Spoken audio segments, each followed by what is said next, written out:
Welcome back, everybody. This Week in America online, thisweekinamerica.us. It's a candid, humble memoir about one young man's diagnosis of multiple sclerosis and how his poor me attitude cost him his marriage. Life Interrupted, It's Not All About Me by MS sufferer Chris Tatevosian chronicles his own struggles, his experiences in his life and marriage, and how his poor me attitude broke him and his relationship with his wife down bit by bit. His hope that Life Interrupted will help others learn from his relationship-destroying mistakes and be a guide for anyone who wants to deal positively with illness or strengthen a relationship. Chris grew up in Holliston, Massachusetts. In 1980, while a freshman at Johnston State College, he was diagnosed with MS. He graduated in 1983 with a BS degree in ecology and minor in chemistry, employed as an analytical chemical technician for 7 years before becoming an occupational safety coordinator consultant, a career cut short in 1993 by MS. Chris Tatevosian, motivational speaker, columnist, talk radio host, seen in usatoday.com, Forbes.com, Pathways Magazine UK, and many others, author of Life Interrupted, It's Not All About Me, is our guest on the program. Chris, welcome to the program. Great to have you with us on This Week in America. Thank you, Rick. It's great to be here. And with an introduction like that, I don't know if there's any time left for a show. We're out of time, but we'll have Chris back on it. No, we have plenty of time left to talk with Chris. There's so much I really want to get into with the book and your story and how you are now inspiring other people to get through difficulties in their lives.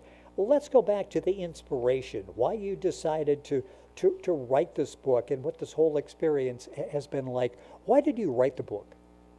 Well, originally I started writing the book with the intention of helping one person, myself, because my divorce got rather ugly and my wife's attorney had really embellished a lot of the situations and problems that were in our marriage so that it made me look like a monster. And I wanted to let family members, relatives, and even in-laws know that I was not that monster that I was portrayed to be. And I used, let's see, I want to figure out how I used that opportunity.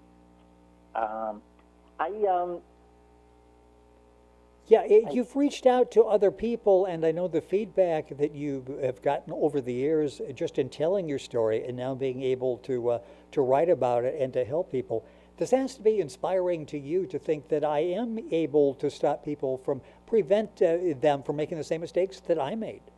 Absolutely, Rick. You know, when I first started this whole process, I thought to myself, first of all, I could not hold my head up back in 1999, 2000. I could not hold my head up and keep my torso up in a chair. I couldn't use my hands. They felt like baseball gloves, so I couldn't grasp anything.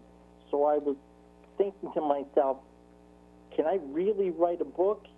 And I have a close relationship with God, and I don't mean to get into the whole religion thing because I know some people don't want to hear that, but I do have a relationship with God that's very intimate, and I asked him for directions and to show me if this was something I should be considering doing. And that night, I was watching television, primetime TV, and I got a phone call, and it was a telemarketer. And she was selling magazine subscriptions. And, of course, I didn't want any, but I listened to her spiel. And then when she was done with her spiel, I said, you know, she tried to sell me something. I'm going to tell her about my book and see if I can sell her one.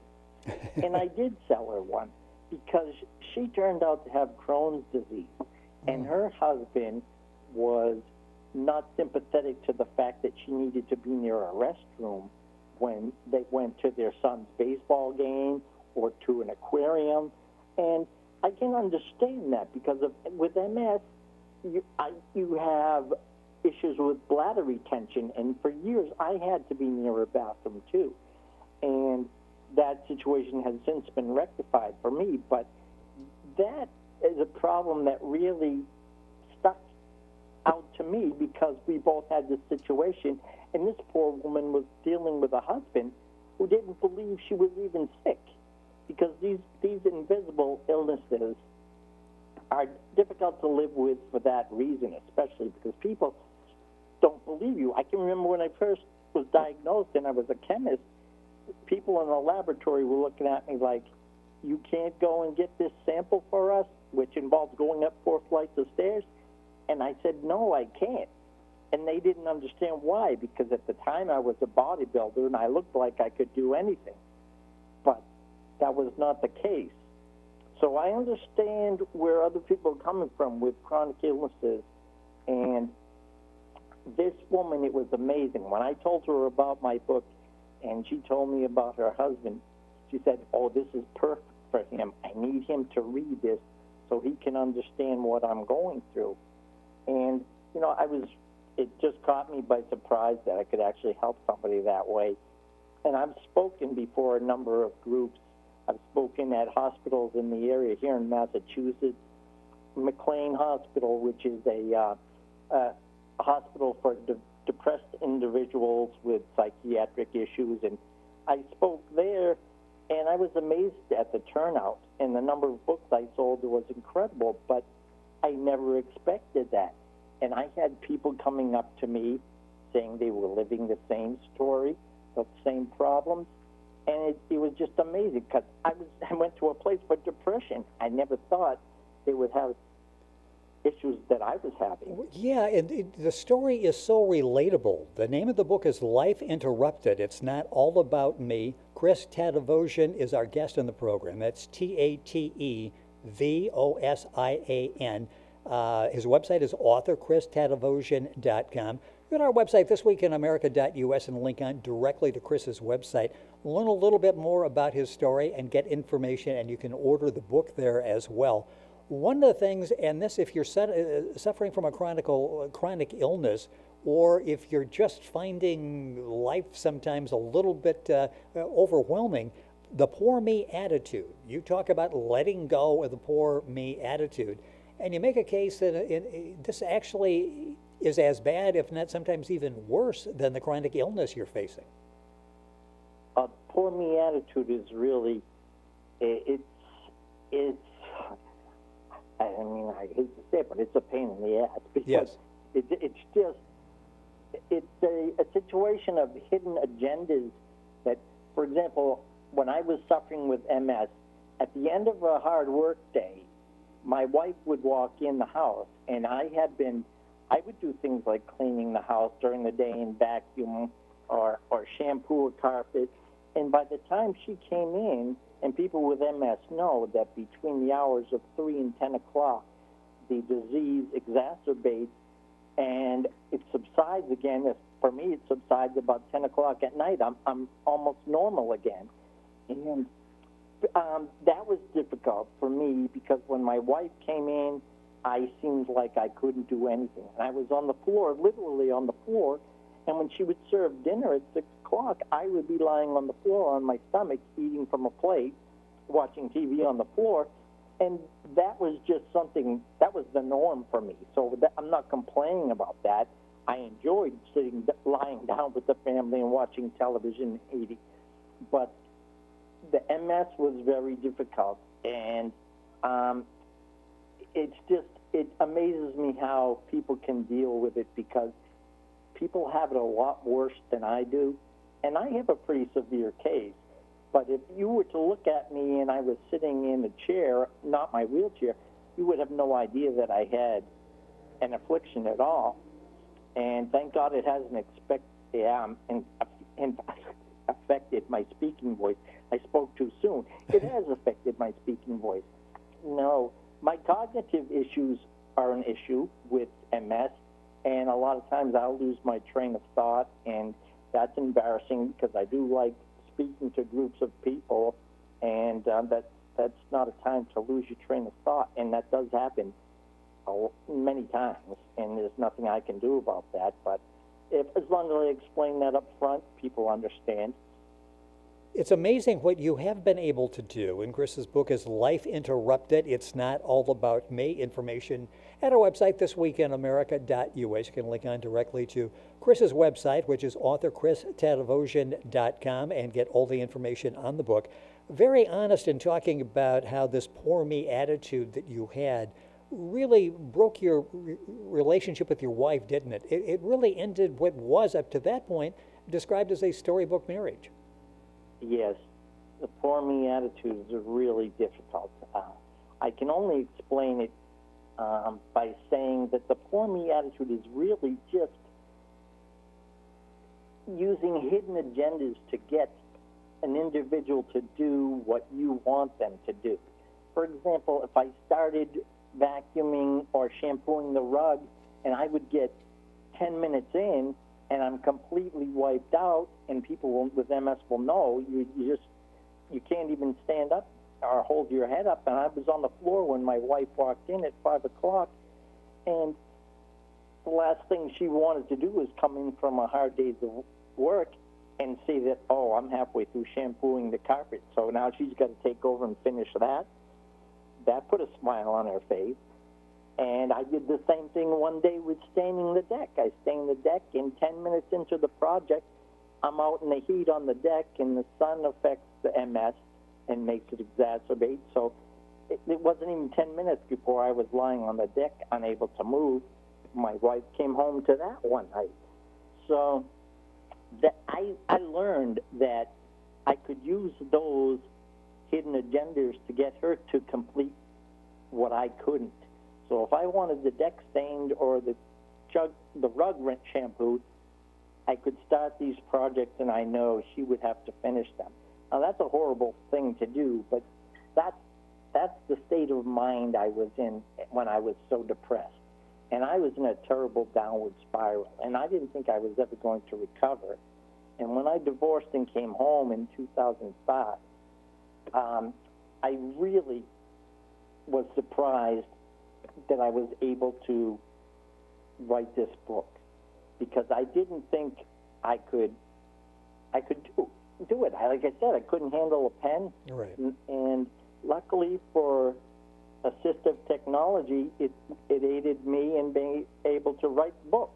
I could do it with voice recognition technology, but still I would have difficulties because I couldn't handle moving a microphone or a telephone or whatever I needed was still an issue.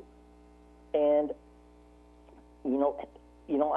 I didn't mention this before, but not being able to be employed is a very difficult thing. When I had to retire in 1995, that was difficult for me to swallow because my wife had to pick up the slack for me.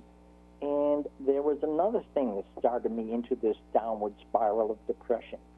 So the only thing that got me out of that was writing this book. It allowed me to have a purpose once again. Now I was allowed to share this book with folks. I could speak at speaking engagements. I could go to hospitals and help support groups. And it's benefited me, and it's helped others. And it's allowed me, my head's up, my torso is up, I'm functioning. I can't walk, but I can actually stand at the wall, hold the bar, and do 50 squats. So I'm much better than I was. And I'm happy and blessed to be alive. And having God in my life is the best thing that's ever happened to me. And you talk about that quite honestly in the book, Life Interrupted, It's Not All About Me. Time is going by way too quickly here, but I'm sure there are people that are listening that are like, geez, I wish I could be like Chris. I wish I could summon up that inner energy to get through this depression that I'm living in.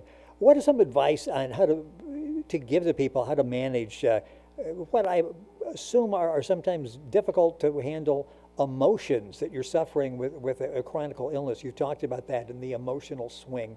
How do you get through that? How do you get through that period? Well, one point I'd like to make before I even forget is people should realize that worrying about doing things like shampooing the rug and staining the deck, worrying about things like that, it's that kind of worry that causes you to be frustrated. I was frustrated because as a guy, I couldn't help my wife. But that worry does nothing more than ensure that the future for which you hope, it just ensures that future never comes to fruition. it never happens because your wife or your spouse will leave you before then, because there's no way they can take that depression and that telling of your symptoms day in, day out, over and over again. Your spouse knows what your symptoms are. You don't have to say every day, my hand is so numb, I can't see. You don't have to keep saying that, because that wears on the strongest person. Never mind on the person that is closest to you and cares about you the most. Think about that. Who would want to come home from work and come to that? Because it's just too depressing. So I want to advise people to be aware of that depression that you're spreading in the family through a whole worry process. You don't need to worry about the future. The future will happen.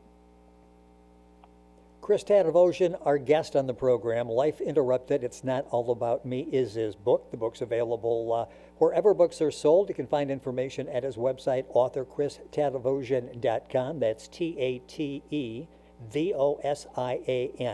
ChrisTatevosian.com. Go to our website, thisweekinamerica.us, and link on directly to that. In the couple minutes we have left, it's interesting with all that you've gone through. You talk in the book about, through it all, I lived the most wonderful and amazing life. Talk about, some people would say, well, how can you say that? How do you get to the point where you're talking about a wonderful, amazing life? And how are you doing today? I'm doing very well today. But as far as an amazing life, when I finished college in 1979, first of all, those 4 years in college were the best time of my life. And my MS was not diagnosed until halfway through college, and I had roommates, 4 guys very close, Charlie, Dave, Squatch, and myself.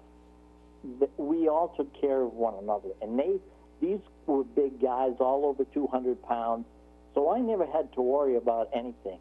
If I was ever in a situation where I was in a group of people that were a little too rowdy and they didn't like my joking around, because I do have a sense of humor that a lot of people may not think is funny, but so I could get myself in trouble, and thank God I had these 4 mooses with me all the time to take care of me. And when we were in Burlington, we had all the best toys. I had a beautiful Camaro. We had motorcycles, windsurfers, sailboats. We had everything, and we weren't rich and famous. We were just 4 guys right out of college, and we're lucky if we had an income of $20,000 between the 4 of us. And we lived in a beautiful home, 4-bedroom home, in a beautiful neighborhood, where the neighbor across the street came up to us one day and said, "You 4 just do not belong." And that was a joke for years to come at every party we ever had. Remember, when you come in, we do not belong here. But yeah, we had a great time, and I was really blessed to have those guys. And now that I'm home, and I've remarried, and I'm so happy, and life is so good. I have a great apartment, a great situation with a power wheelchair that reclines. I can put my feet up and watch television all in this chair. And it allows me to get out in the neighborhood because it travels 20 miles on a single charge, so I can go up, get ice cream, do whatever I want. I live normal. If I wasn't sitting in this chair, you wouldn't know there was an issue. And I'm loving life, and I love helping others. One message that you have in the book is there is life with this disease. And as you just detailed over the last couple of minutes, you actually have figured out how to do that and how to enjoy the life that you have and embrace it, and the power of family and friendship in doing that. The book is Life Interrupted, It's Not All About Me. The author is Chris Tatevosian, our guest in the program, Tatevosian. The website is authorchristatevosian.com. Books available at Amazon, Barnes & Noble, all the usual places, and you can go to the website, thisweekinamerica.us, and link on directly to Chris's website. Chris, this book is an inspiration to many people to read your story. Many people can relate to that. I am headed to where Chris was. I see how he turned it around and made life today something that he fully embraces. thank you so much for writing the book and for sharing the story with us on the program today. Thank you. Thank you, Rick, very much. And I just want to say one final thing, if I may. Sure. And that is that I want to let people know that if you're disabled, it's important to find a marriage counselor if you're running into a problem with your family. It's important to find a marriage counselor that is familiar with relationships and disability. Because the first counselor that my wife and I saw, I swear was the reason my wife asked for a divorce. Because it was only a week after seeing that counselor, and the counselor was absolutely useless and did not ask me anything.